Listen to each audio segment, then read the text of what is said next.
Hello all, this is Sakia. Welcome to Caliculum YouTube channel. Come to the point. When I started YouTube channel, so videos ಎಲ್ಲ ನೋಡಲಿಕ್ಕೆ just ಯೂಟ್ಯೂಬನ್ನು use ಮಾಡ್ತಾ ಇದ್ದೆ. Next corona ಟೈಮಲ್ಲಿ ಎಲ್ಲರ ಒಂದು life changing time ಆಗಿತ್ತು ಅದು ಅಲ್ವಾ. ಸೊ ನನಗೂ ಸಹ ಕ್ಯಾಲಿಗ್ರಫಿ ಅಂತ ಒಂದು ಆರ್ಟ್ ಸ್ಟಾರ್ಟ್ ಮಾಡಿದೆ. ಕ್ಯಾಲಿಗ್ರಫಿ ಸ್ಟಾರ್ಟ್ ಮಾಡ್ತಾ ಬಂದಾಗ ಅದಕ್ಕೆ ಎಲ್ಲರೂ ಸೇಲ್ ಮಾಡ್ತಾಯಿದ್ರು. But I was not selling that time. Sale ಮಾಡ್ತಾ ಇರಲಿಲ್ಲ. ಏನು ಮಾಡಿದೆ, just for my fun just calligraphy ಕಲಿತಾ ಇದ್ದೆ, ಕ್ಯಾಲಿಗ್ರಫಿ ಮಾಡ್ತಾ ಇದ್ದೆ. ಸೊ ಇದನ್ನೆಲ್ಲ ವೀಡಿಯೋಸ್ ತೆಗೆದು ಇಡ್ತಾಯಿದ್ದೆ. ಸೊ ಈ ವಿಡಿಯೋಸ್ ಕೂಡ ಈ ಫೋನಲ್ಲಿ ಸ್ಟೋರೇಜ್ ಆಗ್ತಾಯಿತ್ತು ಅಂತ ಹೇಳಿ ಕೆಲವೊಮ್ಮೆ ಡಿಲೀಟ್ ಮಾಡ್ತಾಯಿದ್ದೆ. ಮತ್ತೆ ಏನು ಮಾಡಿದೆ ಅಂದರೆ ಕ್ಯಾಲಿಗ್ರಫಿ ಕಲಿಸಲಿಕ್ಕೆ ಸ್ಟಾರ್ಟ್ ಮಾಡಿದೆ.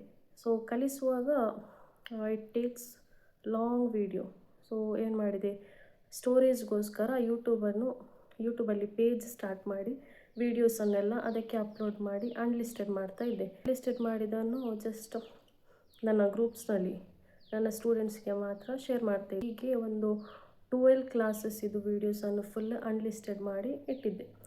ಸೊ ದೆನ್ ಏನು ಮಾಡಿದೆ ಅಂದರೆ ಒಂದು ಸಲ ಅಸ್ಮಾವುಲ್ ಹುಸ್ನಾ ಅಂತ ಒಂದು ವೀಡಿಯೋ ಮಾಡಿ, ಅಸ್ಮಾವುಲ್ ಹುಸ್ನಾ ಲಾಂಗ್ ವೀಡಿಯೋ ಮಾಡಿ ಅದನ್ನು ಯೂಟ್ಯೂಬ್ನಲ್ಲಿ ಅಪ್ಲೋಡ್ ಮಾಡಿದೆ. This time not as unlisted, public ಮಾಡಿದೆ. ಸೊ ಈ ಒಂದು ವೀಡಿಯೋಗೆ ತುಂಬಾ ವ್ಯೂಸ್ ಬಂತು. ಒಂದು 14K, ಇವಾಗ ಚೆಕ್ ಮಾಡಿದರೆ 14K ವ್ಯೂಸ್ ಉಂಟು.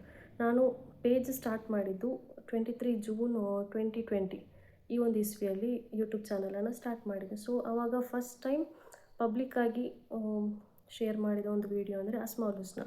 ಈ ಅಸ್ಮಾವುಲ್ ಹುಸ್ನಾ ವೀಡಿಯೋಗೆ ತುಂಬಾ ವ್ಯೂಸ್ ಬಂತು. Then I started to upload everything, ಅಂದರೆ ಟ್ರಾವೆಲ್ ವ್ಲಾಗ್ ಮತ್ತು ಕ್ಯಾಲಿಗ್ರಫಿ ಶಾರ್ಟ್ಸ್ ಶೇರ್ ಮಾಡಲಿಕ್ಕೆ ಸ್ಟಾರ್ಟ್ ಮಾಡಿದೆ. ಮತ್ತು ಕೆಲವೊಂದು ಇಸ್ಲಾಮಿಕ್ ವೀಡಿಯೋಸ್ ಕೂಡ ಶೇರ್ ಮಾಡಲಿಕ್ಕೆ ಸ್ಟಾರ್ಟ್ ಮಾಡಿದೆ. ಸ್ಟಾರ್ಟಿಂಗ್ 100 ಶಾರ್ಟ್ಸಿಗೆ 100-200 ಇಷ್ಟು ವ್ಯೂಸ್ ಬಂತು. ನೆಕ್ಸ್ಟ್ ಕ್ಯಾಲಿಗ್ರಫಿಯಲ್ಲಿ ಒಂದು ಹೊಸ ಸೀರೀಸ್ ಸ್ಟಾರ್ಟ್ ಮಾಡಿದೆ, ಅಂದರೆ ನೇಮಿಂಗ್ ಸೀರೀಸ್. ಕಮೆಂಟಲ್ಲಿ ಯಾರ ಹೆಸರು ಹಾಕ್ತಾರೆ ಅವರ ನೇಮ್ಸನ್ನು ಬರೆಯುವಂಥ ಒಂದು ಕ್ಯಾಲಿಗ್ರಫಿ ವೀಡಿಯೋವನ್ನು ಶೂಟ್ ಮಾಡಿ ಅದನ್ನು ಅಪ್ಲೋಡ್ ಮಾಡ್ತಾಯಿದ್ದೆ. ಸೊ ಆಗ ತುಂಬಾ ಹೆಸರು ಕಮೆಂಟ್ಸ್ ಬಂತು. ಮತ್ತು ಅದನ್ನೆಲ್ಲ ಬರೀಲಿಕ್ಕೆ ಸ್ಟಾರ್ಟ್ ಮಾಡಿದಾಗ ವೀಕ್ಲಿ ಒಂದು 3 ಡೇಸ್ 2 ಡೇಸ್ ಎಲ್ಲ ಮಾಡಿ ಅಪ್ಲೋಡ್ ಮಾಡಲಿಕ್ಕೆ ಸ್ಟಾರ್ಟ್ ಮಾಡಿದೆ. ಸೊ ಆವಾಗ ನನಗೆ 1K 2K ವ್ಯೂಸ್ ಬರಲಿಕ್ಕೆ ಸ್ಟಾರ್ಟ್ ಆಯಿತು. ದೆನ್ ಅಗೇನ್ ಹಾಗೆ ವ್ಯೂಸ್ ಕಂಟಿನ್ಯೂ ಆಗ್ತಾ ಇತ್ತು. I was uploading shorts every day, sometimes weekly twice thrice like that. ಹೀಗೆ ಅಪ್ಲೋಡ್ ಮಾಡ್ತಾ ಇರುವಾಗ ತಲೆಯಲ್ಲಿ ತುಂಬ ಕಾನ್ಸೆಪ್ಟ್ ಬರ್ತಾಯಿತ್ತು, ಅದು ಮಾಡಬೇಕು ಏನೆಲ್ಲ. ಈಗ ಒಂದು ಕಂಟೆಂಟ್ ಕ್ರಿಯೇಟರ್ಸ್ಗೆ ಅದೇ ರೀತಿ ಏನು ನೋಡಿದರೂ ಅದನ್ನು ಮಾಡಬೇಕು, ಅದನ್ನು ಹಾಕಬೇಕು, ಆ ಥರ ಎಲ್ಲ. ಸೊ ನನಗೆ ಕೂಡ ಒಮ್ಮೊಮ್ಮೆ ಶಾರ್ಟ್ಸ್ ಹಾಕ್ತಾಯಿದ್ದೆ, ಒಮ್ಮೊಮ್ಮೆ ಲಾಂಗ್ ವೀಡಿಯೋಸ್ ಲೈಕ್ ಟ್ರಾವೆಲಿದ್ದು ಲಾಂಗ್ ವೀಡಿಯೋಸ್ ಅದನ್ನೆಲ್ಲ ಹಾಕ್ತಾಯಿದ್ದೆ. ಆರ್ಟ್ಸ್ ಆ್ಯಂಡ್ ವೈಬ್ಸ್ ಅಂತ ಮೊದಲನೇದಾಗಿ ನನ್ನ ಚಾನಲ್ಗೆ ಹೆಸರಿತ್ತು. ಸೊ ಇವಾಗ ಚೇಂಜ್ ಮಾಡಿ ಕ್ಯಾಲಿಕಲಮ್ ಅಂತ ಚೇಂಜ್ ಮಾಡಿದ್ದೇನೆ ಹೆಸರು. ಬಿಕಾಸ್ ನನ್ನ ಇನ್ಸ್ಟಾಗ್ರಾಮ್ ಪೇಜ್ ಕೂಡ ಕ್ಯಾಲಿಕಲಮ್ ಅಂತಲೇ ಉಂಟು. ಸೊ ಈಸಿ ಆಗಲಿ ಅಂತ ಅದೇ ಹೆಸರನ್ನು ಯೂಟ್ಯೂಬ್ ಚಾನಲ್ಗೂ ಇಟ್ಟೆ. ತುಂಬ ಟೈಮಿಂದ ಒಂದು ಲಾಂಗ್ ವೀಡಿಯೋ ಲೈಕ್ ದಿಸ್ ಇವಾಗ ಏನು ಮಾಡ್ತಾ ಇದ್ದೇನೆ, ಈ ರೀತಿ ಲಾಂಗ್ ವೀಡಿಯೋನು ಮಾಡಬೇಕು ಅಂತ ವೆಯ್ಟ್ ಮಾಡ್ತಾಯಿದ್ದೆ. ಸೊ ಇವಾಗ ಒಂದು ಕರೆಕ್ಟ್ ಟೈಮ್ ಬಂತು. ಅಂದರೆ ನಾನು ಹಾಸ್ಟೆಲ್ನಲ್ಲಿದ್ದೇನೆ. I am pursuing BSc in BBZ at KSO university. ಇವಾಗ ಹಾಸ್ಟೆಲ್ನಲ್ಲಿದ್ದೇನೆ. So I thought this is the best time to start, because from 3 days I am not having classes.